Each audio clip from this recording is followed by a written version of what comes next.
Hello friends, welcome to my YouTube channel. आज मैं आप सभी को वट सावित्री व्रत की कथा सुनाऊंगी। वट सावित्री व्रत कथा।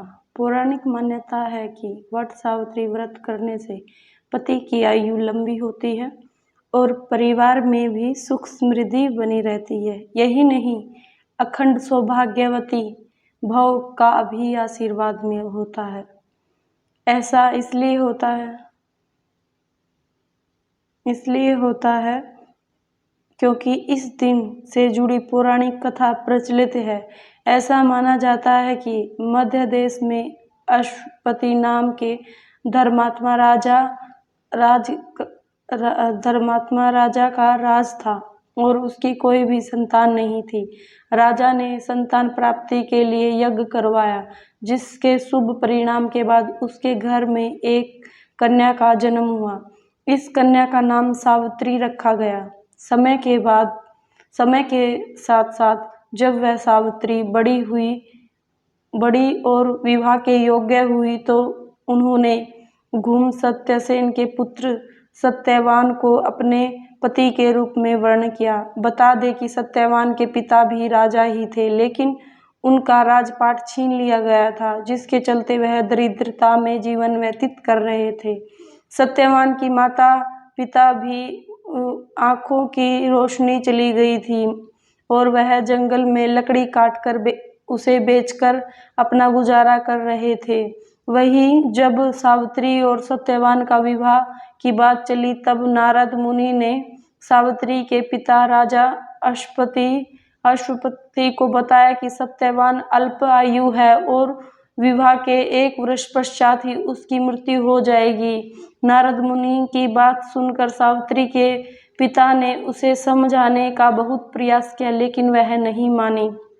अंत में सावित्री का सत्यवान से विवाह हो गया। शादी के बाद सावित्री अपने सास ससुर और पति की सेवा में लग गई। फिर एक दिन वो दिन में आ गया जिसका जिक्र नारद मुनि ने किया था। सत्यवान की मृत्यु उसी दिन सावित्री भी सत्यवान के साथ वन में गई। वन में सत्यवान लकड़ी काटने के लिए जैसे ही पेड़ पर चढ़ने लगा कि उसका सिर में असहनीय पीड़ा होने लगी। कुछ वह सावित्री की गोद में सिर रखकर लेट गया और कुछ ही समय में उसे के समक्ष अनेक दूत के साथ स्वयं यमराज खड़े हुए। यमराज सत्यवान की आत्मा को लेकर दक्षिण दिशा में की ओर चलने लगे। पतिव्रता सावित्री भी उसके पीछे चली गई। आगे जाकर यमराज ने सावित्री से कहा, हे पतिव्रता नारी, जहाँ तक मनुष्य साथ दे सकता है तुमने अपने पति का साथ दे दिया, अब तुम लौट जाओ।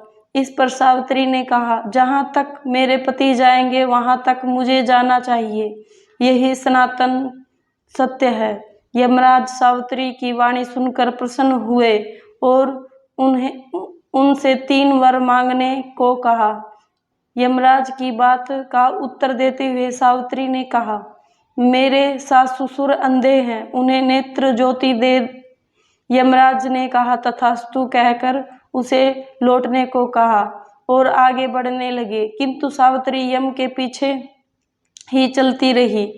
यमराज ने प्रसन्न होकर पुनः वर मांगने को कहा। सावित्री ने वर मांगा, मेरे सास ससुर खोया हुआ राज्य उन्हें वापस मिल जाए। इसके बाद सावित्री ने यमदेव से वर मांगा, मैं सत्यवान से 100 पुत्रों की माँ बनना चाहती हूँ, कृपा आप मुझे यह वर दे। सावित्री ने पति भक्ति से प्रसन्न होकर सावित्री से तथास्तु कहा, जिसके बाद सावित्री ने कहा कि मेरे पति के प्राण तो आप ले जा रहे हैं, तो मैं आपसे आपके पुत्र प्राप्त का वरदान कैसे पूरा होगा।